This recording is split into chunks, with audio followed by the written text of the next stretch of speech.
Hey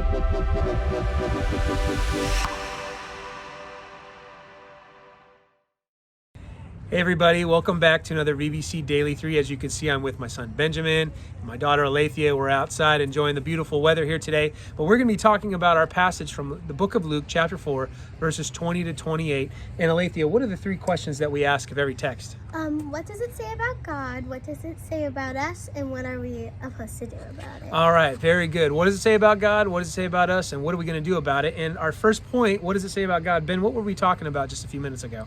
Well, that God goes for the unlikely. Yeah, God goes after the unlikely, and we see that because Jesus is not even accepted in his own hometown. The bandwagon is not following Jesus. They think they want to follow Jesus, but they don't really want him. They want to reject him. They said, hey, isn't this the carpenter's son? I mean, isn't this Joseph's son? This can't be really the Messiah like he says he is. And then Jesus goes on to say, you know what? Elijah the prophet and Elisha the prophet, they were sent to the unlikely people. One was sent to a widow from a foreign country, and another one was a leper that was healed from a foreign country. And the people didn't like to hear that.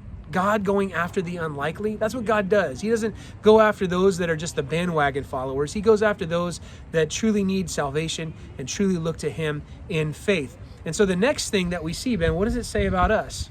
Well, that familiarity is not faith. Familiarity does not equal faith. That's right. And so that was the problem with these people. They were so familiar with Jesus, they thought, there's no way this guy could truly be the hero of God's story. He truly can't be the Messiah that was sent from God. They were too familiar with Jesus. And sometimes that's what happens to us. We think we're so familiar with Jesus. Maybe you have been to church so many times. We were just counting how many times in our lives we've been to church. Alethea has been there over 500 times on Sundays. Ben's been there over 750. I've been there over 2,000 times. And sometimes familiarity can cause us to not really truly believe and understand who Jesus is and really call upon him for salvation. Just because you go to church doesn't mean that you have sincere faith in Jesus. So what are we going to do about it, Alethea?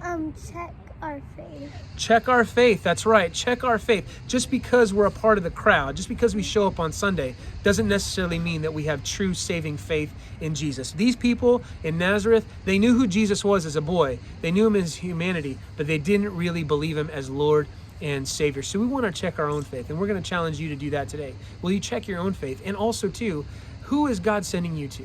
It may be the most unlikely person. You may be thinking, oh, that person would be great if they came to Jesus. Or maybe there's that unlikely person that you think, oh, they'd never come to Christ. Maybe God's sending you to them to share the good news about what Jesus has done for us as well. So that's our VBC Daily 3. Thanks so much for joining us. We hope that you have a great Thanksgiving week, and we'll see you next time. Let's say goodbye, guys. Bye. See ya.